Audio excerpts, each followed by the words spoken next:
नवाज मोहतरमा मरियम नवाज साहबा से है कि वो तशरीफ लाएं।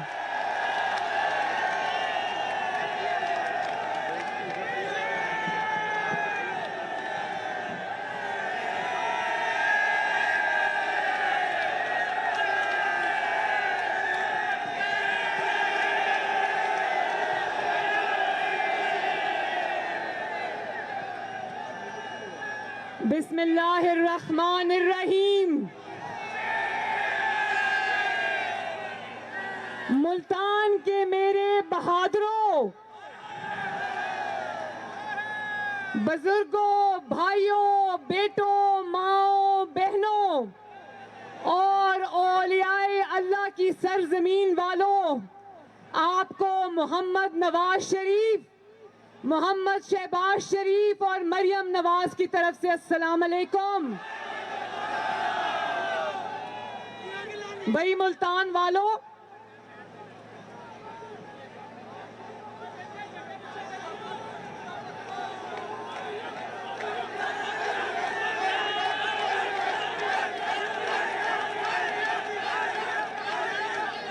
मुल्तान वालों, आपकी बहादुरी को कि मैं आज कायल हो गई हूं। आपकी बहादुरी को मैं सलाम पेश करती हूं। भाई मैंने तो यही सुना था, मैंने तो ये सुना था कि आज जलसे की इजाजत नहीं, लेकिन जब मुझे ये पता चला कि हमारे निहत्ते कारकुनों की गिरफ्तारियां हो रही हैं, उनके घरों की चादर और चार दीवारी की इज्जत की पामाली हो रही है और जगह जगह रास्ते बंद किए जा रहे हैं, स्टेडियम को ताले लग गए हैं और हमारे निहत्ते कारकुनों पर, हमारे अवाम पर जुल्म किया जा रहा है, तो मैंने सोचा जलसा हो या ना हो, मैं आज मुल्तान की आवाम के पास जरूर पहुंचूंगी इंशाल्लाह।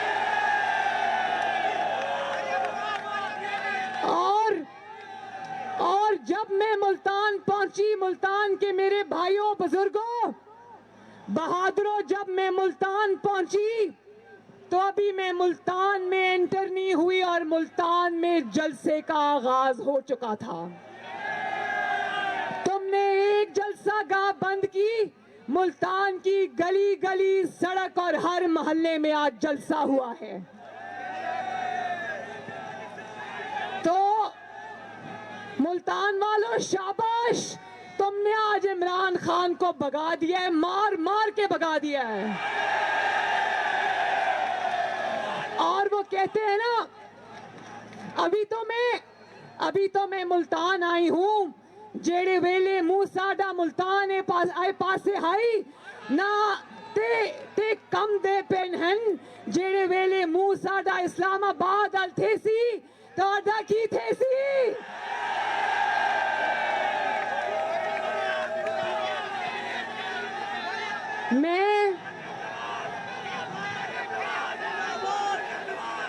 मैं पीपल्स पार्टी को उनके यौम तासीस पे मुबारकबाद पेश करती हूं और मैं अपनी छोटी बहन आसिफा भुट्टो जरदारी को आज उनका खैर मकदम करती हूं। और मैं मुल्तान के अवाम को ये बता देना चाहती हूं कि जब घर पर मुश्किल आए तो बेटियां, बहुएं, माएं निकलती हैं, और जब हमारे मुल्क पे और 22 करोड़ अवाम पर मुश्किल आती है तो पाकिस्तान की ये बेटियां अपने अवाम के लिए निकलती हैं। और आप सब जानते हो,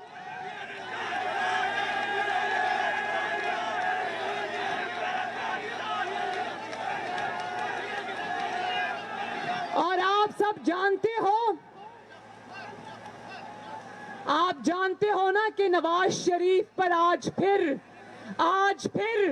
नवाज शरीफ पर मुश्किल वक्त है। शरीफ फैमिली के ऊपर एक और क़यामत टूटी है। मुझ पर, शहबाज शरीफ पर, नवाज शरीफ पर मुश्किल वक्त है। नवाज शरीफ की माँ अल्लाह ताला को प्यारी हो गई। और नवाज शरीफ साहब ने मुझे टेलीफोन पे कहा कि अपने दुखों को घर छोड़कर जाना, क्योंकि हमारे दुख, अवाम के जो दुख है, पाकिस्तान के 22 करोड़ अवाम के जो दुख है, हम उसके लिए निकले। हमारा दुख छोटा है, उनके दुख बहुत बड़े हैं।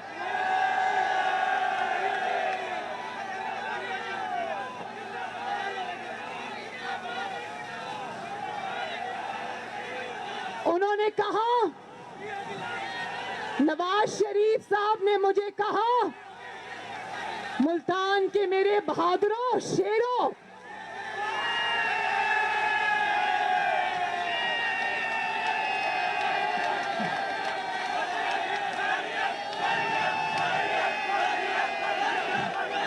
नवाज शरीफ साहब ने मुझे कहा कि मुल्तान के अवाम के पास जाना, मगर अपने दुखों का जिक्र मत करना। और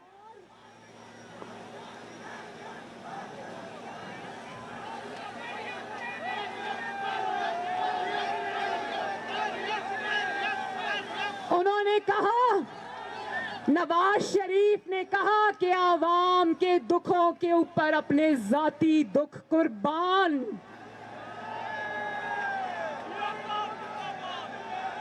नवाज शरीफ ने कहा कि आज जितनी तकलीफ में मैं हूं, उससे ज्यादा आज मुल्तान के अवाम और पाकिस्तान के अवाम तकलीफ में हैं। अवाम पर रोज हम जानते हैं कि अवाम पर रोज दुखों के पहाड़ टूटते हैं, गमों के पहाड़ टूटते हैं। हम जानते हैं कि मईशत की तबाही का गम है। हम जानते हैं कि आपसे आपके रोजगार छिन जाने का गम है।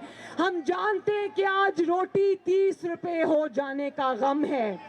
हम जानते हैं कि आज कारोबारों को ताला लग जाने का गम है। हम जानते हैं, हमें एहसास है कि आपके चूल्हे ठंडे हो जाने का गम है। हम जानते हैं, हमें एहसास है कि दवाइयों की कीमतें आपकी पहुंच से बहुत ज्यादा बाहर हो जाने का गम है। और हम जानते हैं कि बिजली और गैस की कीमतें इतनी बढ़ चुकी हैं कि अवाम के घरों में गमों ने डेरे डाले हुए हैं। लेकिन मैं दो बातें करना चाहती हूँ। और मैं अल्लाह की कसम खाकर कहती हूँ कि उन दो बातों का मेरे जाती गमों से कोई ताल्लुक नहीं है।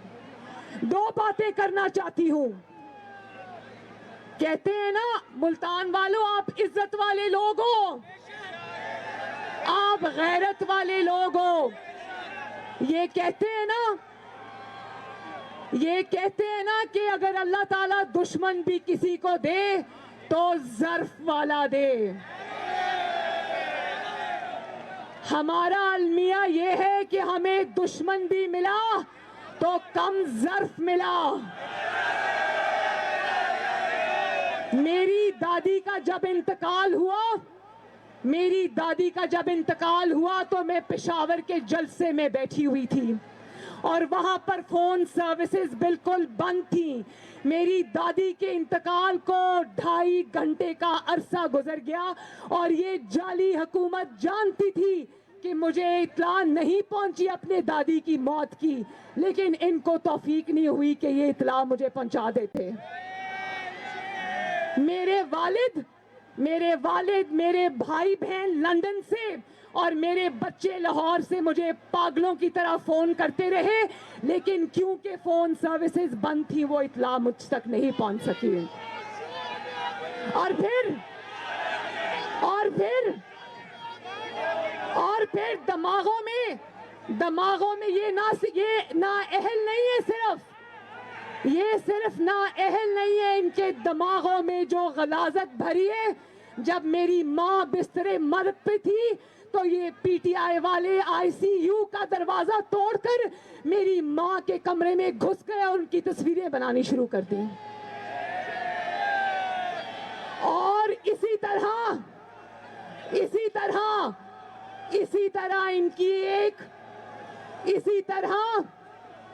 इसी तरह इनकी एक खातून वजीर जिसने एक बात की, उसने कहा कि अपनी मां की लाश जो है वो पार्सल कर दी पाकिस्तान में।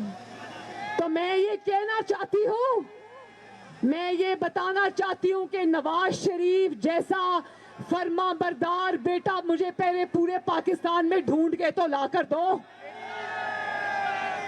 आप लोग जानते हो, मुल्तान वालों में आपको एक दिल की बात बताऊं, मैं आपको दिल की बात बताऊं, जिस वक्त मेरी दादी आखिरी सांस ले रही थी तो वो मेरे वालिद की गोद में थी और मेरे वालिद ने मेरे वालिद को दुआएं देती देती वो इस दुनिया से रुखसत हो गई।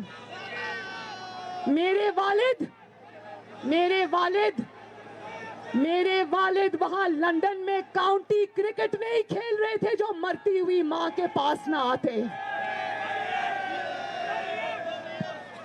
और दूसरी बात जो मैं करना चाहती हूं वो ये है कि जुल्फिकार अली भुट्टो फांसी चढ़ जाता है और उसकी फांसी के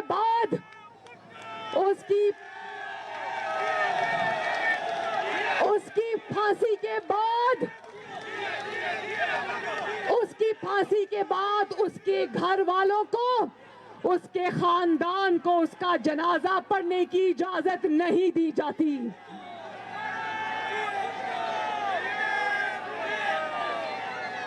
और उनको जल्दी जल्दी दफनाने की जाती है। और इसी तरह बलोचिस्तान में अकबर बुगटी को एक गार में घुस के मारा जाता है, कत्ल किया जाता है और उसके घर वालों को उसका जनाजा पढ़ने की इजाजत नहीं दी जाती। इसी तरह इस मुल्क में पाकिस्तान की पहली खातून वजीर आजम मोहतरमा बेनजीर भुट्टो को शहीद किया जाता है और उनके कातिलों को मुल्क से बाहर फरार करा दिया जाता है।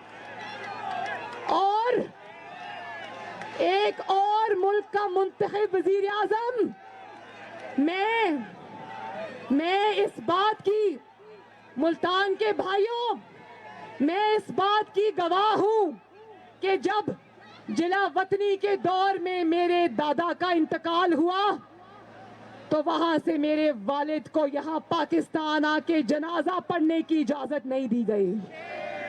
मेरे वालिद को अपने वालिद की, जिसका वो बहुत ताबेदार बेटा था, उसको लहद में उतारने की इजाजत नहीं दी गई। जब मेरी माँ वहां पर जान दे रही थी तो उसका 50 साला रफीक यहाँ पर जेल काट रहा था। और आज जब वो बीमार है, उसकी माँ का इंतकाल हो गया है, तो आज भी वो अपनी माँ को लहद में उतारने पाकिस्तान नहीं आ सका। तो क्या ये अपने जाती दुखों की बात नहीं है? बात ये है कि हमेशा ये सलूक अवाम के मुंतखब नुमाइंदों के साथ क्यों किया जाता है? मुझे जवाब दो मुल्तान वालों, हमेशा आपके मुंतखब नुमाइंदों के साथ ये सलूक क्यों किया जाता है?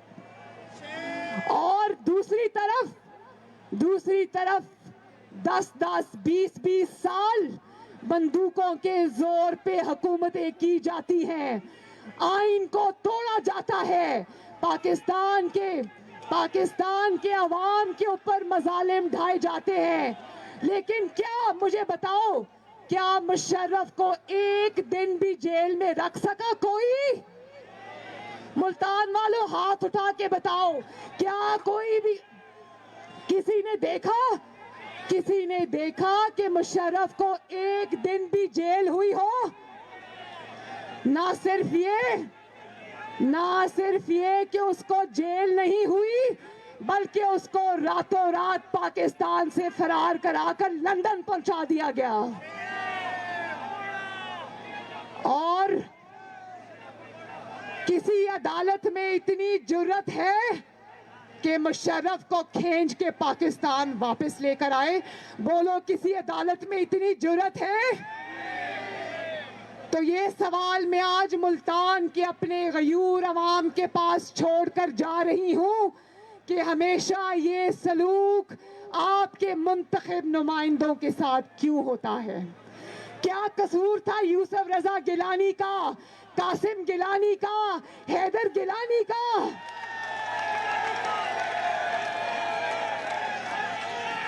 और मूसा गिलानी का? क्यों? क्योंकि वो हमारी आपसे मुलाकात का बंदोबस्त कर रहे थे। उनको एक मुज़हिका खेज इल्जाम 50 रुपए के ताला तोड़ने के इल्जाम में उनको जेल भिजवा दिया। अब्दुल कादिर जिलानी, मूसा गिलानी और मैं अपने इनके चारों बेटों को सलाम पेश करती हूँ कि उन्होंने जुल्म बर्दाश्त कर लिया लेकिन वो झुके नहीं।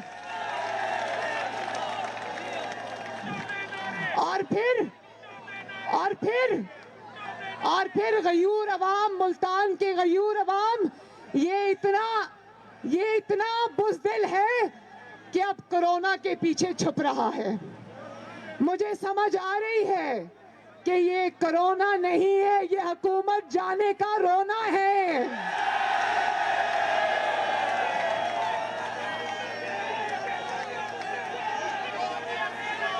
भाई जरा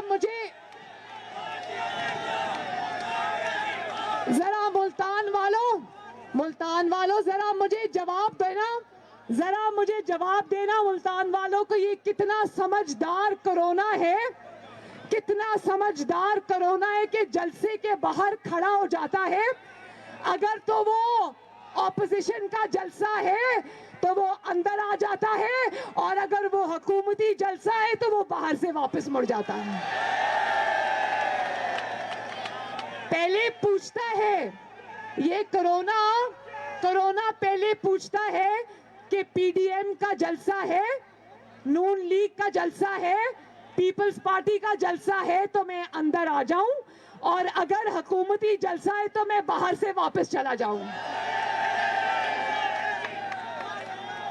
जमाते इस्लामी के जलसे में कोरोना नहीं आता, हुकूमती वज़रा के जलसों में कोरोना नहीं आता। कोरोना पहले कहता है कि 300 अफराद को गिनता हूं, अगर और 300 अफराद हैं तो अंदर नहीं आऊंगा, 300 अफराद से ज्यादा लोग हैं तो अंदर आ जाऊंगा। लेकिन ये लॉकडाउन, याद रखना, ये लॉकडाउन जो है ना, ये ऑपोजिशन के ऊपर लॉकडाउन करने की कोशिश हो रही है। लेकिन आज मुल्तान का ये जलसा और जम्मे गफीर देखकर मुझे पता चल गया है कि अब पाकिस्तान की अवाम इमरान खान का लॉकडाउन करने वाली है।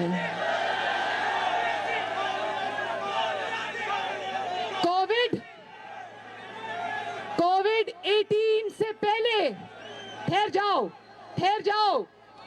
कोविड 19 से पहले कोविड 18 को घर भेजना बहुत जरूरी है। कोविड 18 जिसका नाम इमरान खान है, वो कोविड 18 जब घर चला जाएगा तो कोविड 19 भी घर चला जाएगा इंशाल्लाह। और एक बात, एक सेकेंड, देखो, कोरोना समेत पाकिस्तान को लगने वाले वायरस, महंगाई का वायरस, बेरोजगारी का वायरस, लाकानूनियत का वायरस, ना लायकी का वायरस, ना अहली का वायरस के इलाज के लिए जरूरी है कि इस मुहलक और खतरनाक तरीन वायरस का इलाज किया जाए। और जो इस वक्त 22 करोड़ अवाम के ऊपर मुसल्लत है, जरा कोरोना वायरस के पीछे छुपने वालों जवाब दो, मुल्क की मईशत को कौन सा वायरस लगा है? मुल्क की तरक्की को कौन सा वायरस लगा है? अवाम के रोजगार को कौन सा वायरस लगा है? निजाम अदल को कौन सा वायरस लगा है? गंदम की चोरी को कौन सा वायरस लगा है? चोरी को कौन सा वायरस लगा है, महंगाई को कौन सा वायरस लगा है।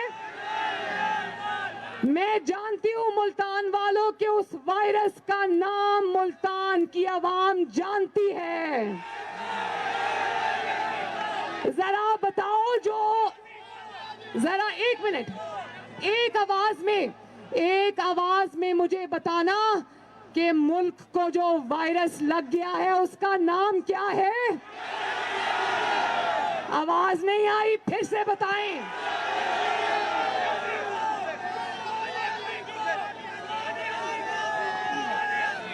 और पाकिस्तान के सबसे बड़े वायरस का नाम पाकिस्तान की आवाम जानती है और उसका नाम है इमरान खान। उसको लोग एक वजीर आजम की हैसियत से याद नहीं करेंगे, उसको लोग कोविड-18 के नाम से याद करेंगे। और ये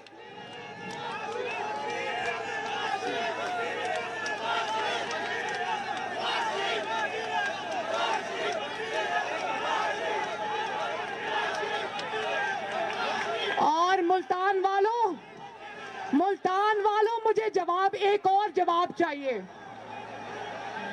मुल्तान वालों मुझे एक और जवाब चाहिए, और वो जवाब दो मुझे। ये वही है ना, ये इमरान खान वही है ना जिसने आपसे जनूबी पंजाब का वादा किया था।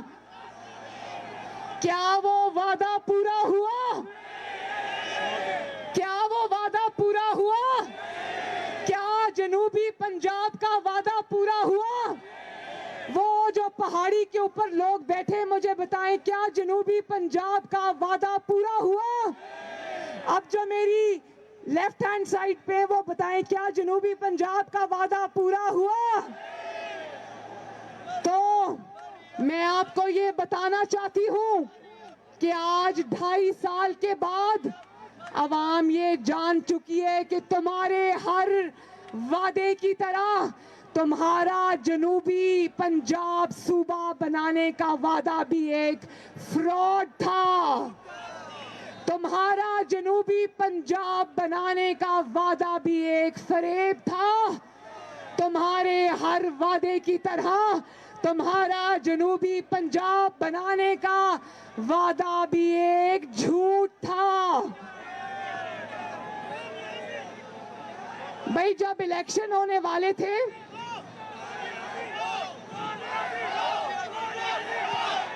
एक और बात, जब इलेक्शन होने वाले थे ना 2018 के जनरल इलेक्शन, याद है किस तरह जनूबी पंजाब सूबा इत्तेहाद बना था? उसमें से मुस्लिम लीग नून के उम्मीदवारों को तोड़ कर शामिल किया गया, और उस जनूबी पंजाब महाज के जो सुरगना थे ना, सुरगना, आज वो आटा और चीनी चोरी में मुलव्वस पाए गए हैं।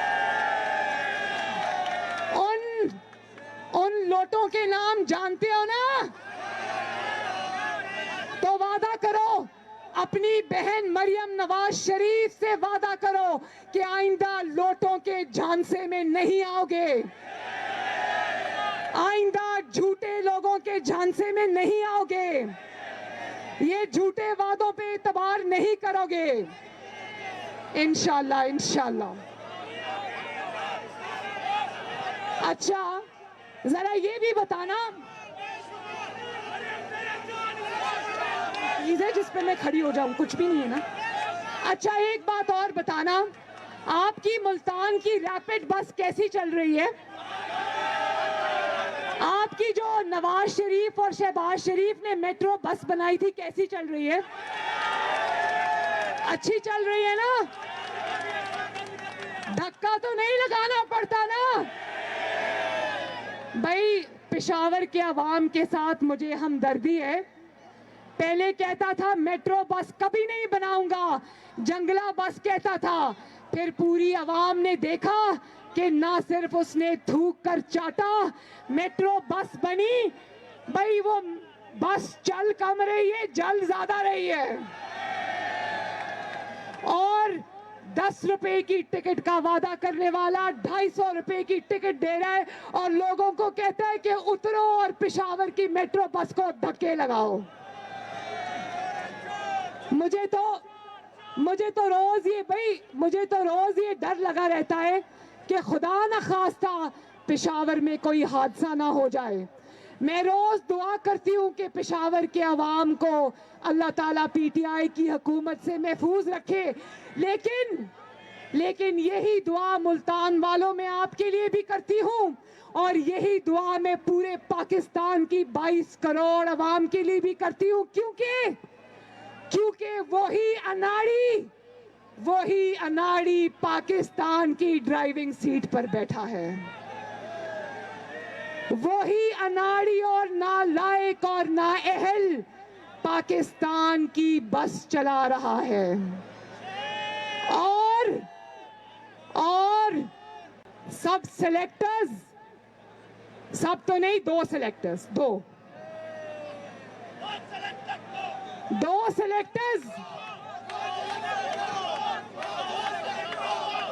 सिलेक्टर्स मिलकर पूरी कुव्वत के साथ उस बस को धिक्का लगा रहे हैं, लेकिन वो बस चलने का नाम नहीं ले रही है।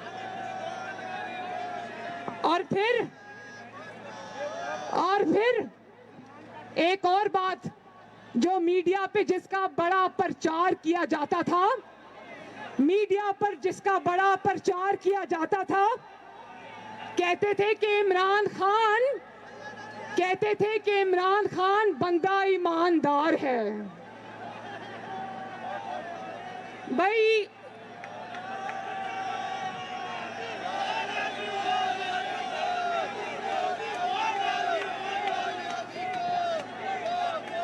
नियाजी सर्विसेज बनाई टैक्स बचाने के लिए, लेकिन बंदा ईमानदार है।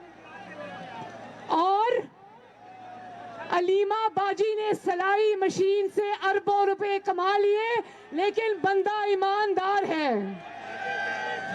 बनी गाला का महल बन गया, कभी कहता है बीवी ने दिया, कभी कहता है कर्ज लिया, कभी कहता है मैंने अपना फ्लैट बेचा। बनी गाला का महल बन गया, लेकिन बंदा ईमानदार है। फॉरेन फंडिंग केस के अंदर, मैं फॉरेन फंडिंग केस पे भी आती हूं अभी।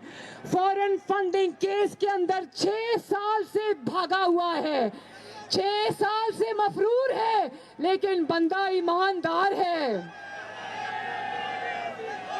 अरबों और खरबों रुपए के गैर मुल्की फंडिंग के सबूत मौजूद हैं, लेकिन बंदा ईमानदार है। स्टेट बैंक ने 23 खुफिया अकाउंट्स पकड़ लिए, लेकिन बंदा ईमानदार है। बशीर मेमन ने गवाही दी, लेकिन बंदा ईमानदार है। FIA के अफसर साजिद बाजवा ने गवाही दी, लेकिन बंदा ईमानदार है। आटा चोरी कर लिया, लेकिन बंदा ईमानदार है। आपकी चीनी चुरा ली, लेकिन बंदा ईमानदार है। मालम जब्बा स्कैंडल आ गया, लेकिन बंदा ईमानदार है। ऑडिटर जनरल ने कहा कि बिलियन ट्री सुनामी में अरबों रुपए आवाम की जेब से चले गए, लेकिन बंदा ईमानदार है। और एक और बात, आप लोग जानते हो कि इस हुकूमत के अपने फर्नेस ऑयल के प्लांट्स हैं। जानते हो कि इस हुकूमत के अपने फर्नेस ऑयल के प्लांट्स हैं, और उन्होंने जानबूझकर LNG की इंपोर्ट को देर की, उसमें ताखीर की, क्योंकि फर्नेस ऑयल के जो प्लांट्स हैं उसके जितने भी ओनर्स हैं वो इमरान खान के खर्चे चलाते हैं। लेकिन बंदा ईमानदार है। और अब उन फर्नेस ऑयल की वजह से, उन फर्नेस ऑयल प्लांट्स की वजह से और एलएनजी की ताखीर से, इंपोर्ट की वजह से आपको बहुत लंबे लंबे बिजली और गैस के बिल मिलेंगे, लेकिन बंदा ईमानदार है। सिलेक्टेड कठपुतली इमरान खान ने खुद ये इतराफ़े जुर्म किया कि गंदम इंपोर्ट करने में देर हो गई, जिसकी वजह से 200 अरब का डाका अवाम की जेबों पर पड़ा, लेकिन बंदा ईमानदार है। पाकिस्तान की तारीख में पहली मर्तबा ये हुआ कि गंदम की कटाई के दौरान आटा मार्केट से गायब हो गया, लेकिन बंदा ईमानदार है, क्योंकि आटा चीनी माफिया चोर ये खुद है और ये उसके घरों के खर्चे चलाते हैं, इसलिए बंदा ईमानदार है। और फिर कहता है कि मैं कारोबार नहीं करता। ओ भाई, कारोबार करने में मेहनत करनी पड़ती है। कारोबार इज्जत वाले लोग करते हैं, जिनको कमा के खाना आता है। कारोबार घर बैठकर दोस्तों की लूट मार की कमाई करने वाले कारोबार नहीं किया करते। और जब आपके दाएं बाएं आगे पीछे एटीएम मशीन्स मौजूद हो तो कारोबार की जरूरत किसको पड़ी है भाई? जब सारी जिंदगी दूसरों की जेबों पर गुजारा किया हो तो कारोबार कर मेहनत करके कमाने की क्या जरूरत है? जब कोई बनी गाला का महल बना दे, जब कोई जमान पाक वाला घर बना दे, जब आटा चीनी चोरी से काम चल जाए, तो फिर कारोबार करने की क्या जरूरत है भाई? और फिर कहता है कि इमरान खान ना खाता है ना खाने देता है। आसिम सलीम बाजवा का पिज्जा स्कैंडल सुना है कि नहीं सुना? आसिम सलीम बाजवा का पिज्जा स्कैंडल सुना है या नहीं सुना? एक आपकी जरा पिज्जा का नारा लगाओ।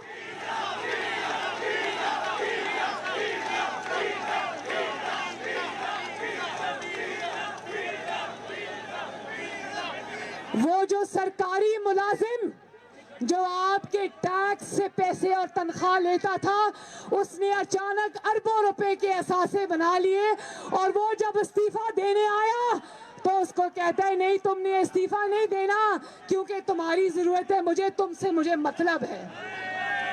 और फिर कहते हैं मैं एनआरओ नहीं दूंगा। अभी देखो ये परवेज इलाही को कौन कहता था? जरा मुझे मुल्तान वालों ये जवाब दो कि कौन कहता था पंजाब का सबसे बड़ा डाकू परवेज इलाही है? कौन कहता था? और आज जब अपनी इक्तदार की कश्ती डूबती नजर आई तो उसके कदमों में जा बैठा। उसको कहता है कि अल्लाह का वास्ता है मुझे एनआरओ दे दो। और जिसको पंजाब का सबसे बड़ा डाकू कहा, उनके बड़े भाई को कहता है कि मुझे आज से आप परवेज इलाही समझें। और फिर कहता है कि मैं एनआरओ नहीं दूंगा।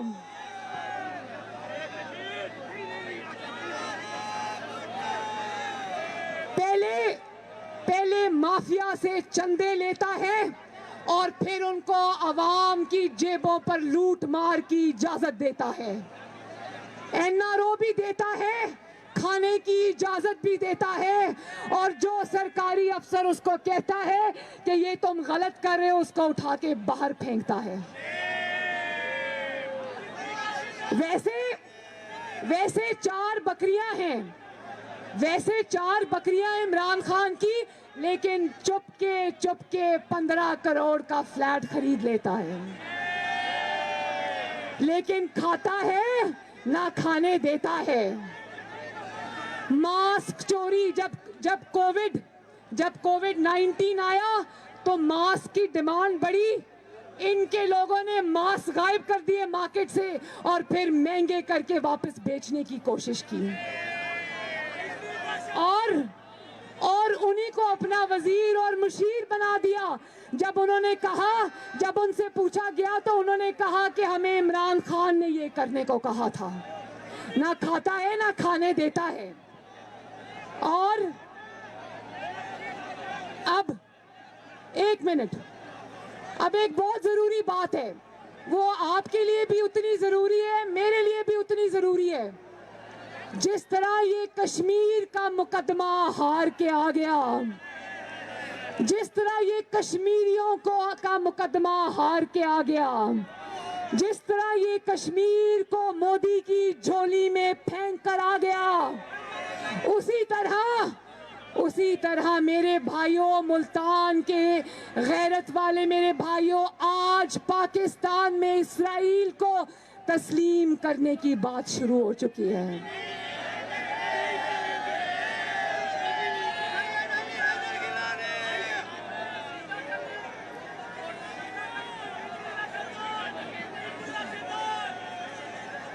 मुल्तान की आवाम ये पूछती है, मुल्तान की आवाम इमरान खान से पूछती है कि पाकिस्तान में अचानक इस्राईल की हिमायत की तहरीक कैसे चलना शुरू हो गई?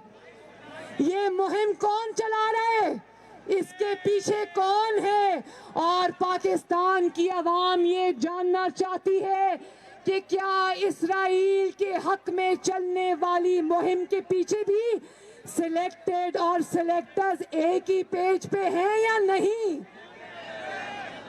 और आगे कश्मीर का इलेक्शन आ रहा है।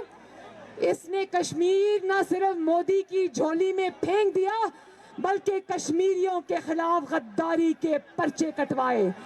अब अगर ये कश्मीर में वोट डालने जाए, वैसे तो इंशाअल्लाह ताला कश्मीर की इलेक्शन तक ये चलेगा नहीं, लेकिन अगर ये कश्मीर में वोट मांगने जाएगा तो कश्मीर के अवाम इसको वो गद्दारी के पर्चों से इसका इस्तकबाल करेंगे इंशाअल्लाह।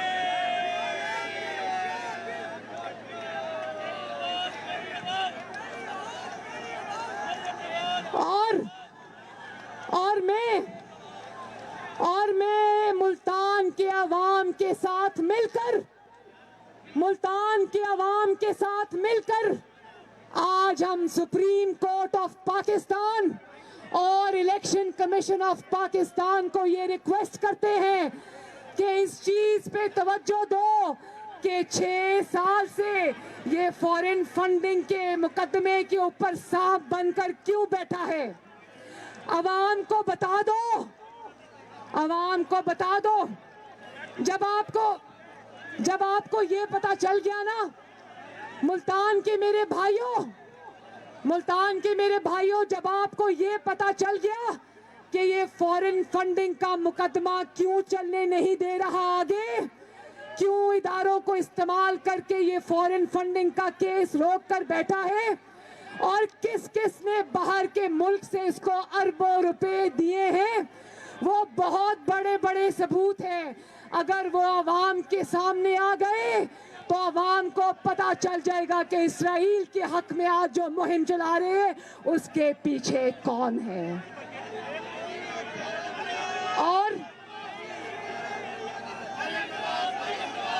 और आखिर में क्या मुल्तान के अवाम भी मेरे साथ मिलकर उस जज को ढूंढ रहे हैं जिसने इसको सादिक और अमीन करार दिया था? किसको? आज वो जज साहब भी, वो शख्स भी आज मुंह छुपाते फिर रहे होंगे कि किस इंसान को मैंने सादिक और अमीन का सर्टिफिकेट दे दिया। हम जानते हैं, कौम जानती है कि वो सादिक अमीन वाला फिक्स्ड मैच था। और जिस तरह अपने सादिक और अमीन के सर्टिफिकेट देने वाले को इसने मुंह दिखाने लायक नहीं छोड़ा, इसी तरह अपने सिलेक्टर्स को भी आज इसने मुंह दिखाने के लायक नहीं छोड़ा। भाई सिलेक्टर्स की भी दाद देनी पड़ती है कि चुन के नाअहल और नालायक तरीन शख्स को हमारे सिरों पर मुसल्लत कर दिया। जिस नवाज शरीफ को नाअहल करार दिया उसके वक्त में 2 रुपए और 5 रुपए की रोटी थी, और सादे कमीन के दौर में आज 30 रुपए की रोटी है।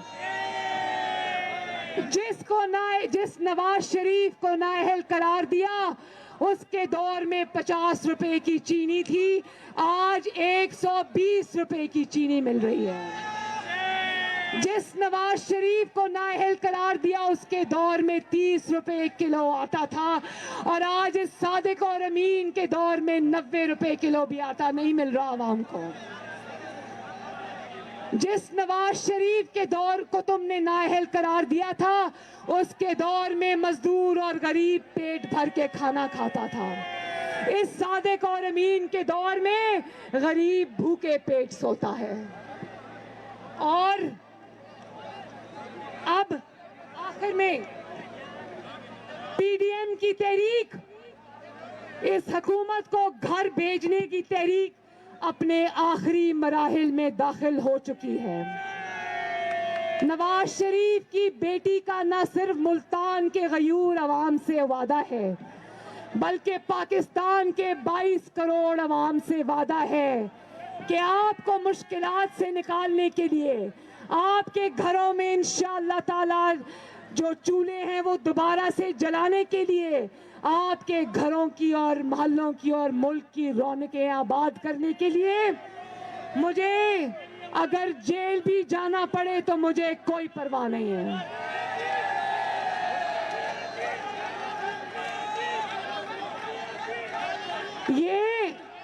ये जेलों में जाना, बेगुनाह जेलें काटना और डेथ सेल्स में सजाए मौत की चक्कियों में रहकर आना एक हकीर सा नजराना है जो मैं आपके कदमों में पेश करती हूँ।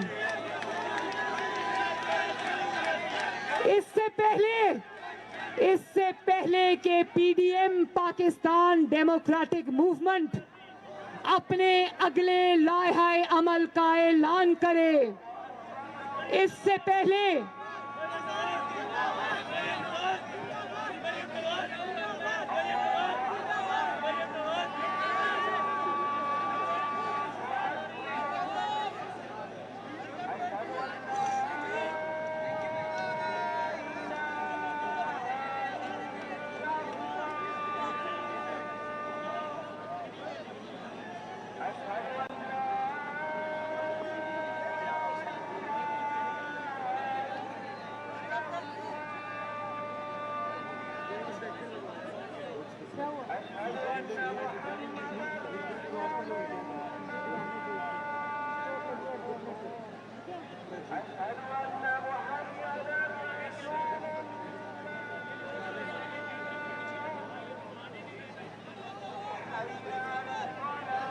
सल्लल्लाहु अलैहि वसल्लम।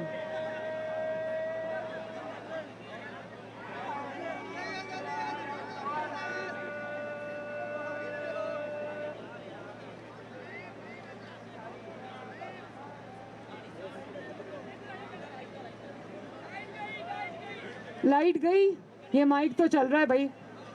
इससे पहले कि पीडीएम अपने अगले लाहे अमल का ऐलान करे और इससे पहले कि तुम्हारे लिए और तुम्हारे कर्ता धर्ता के लिए मुसीबतों के नए पहाड़ खड़े हो जाएं, खुद इक्तदार छोड़ने पर इत्तफाक कर लो। पीडीएम फैसले करने वाली है, फिर ना कहना कि बताया नहीं। मरियम नवाज शरीफ आज आपको खबरदार कर रही है, फिर ना कहना कि बताया नहीं। मुल्तान के अवाम जिंदाबाद, मुल्तान के गयूर अवाम जिंदाबाद, नवाज शरीफ जिंदाबाद, पाकिस्तान डेमोक्रेटिक मूवमेंट जिंदाबाद, पाकिस्तान पाइंदाबाद। अल्लाह ताला आपका हामियो नासिर हो, अल्लाह ताला आपको खुश और आबाद रखे। जीऊंदे रहो, हंसते रहो, वसते रहो।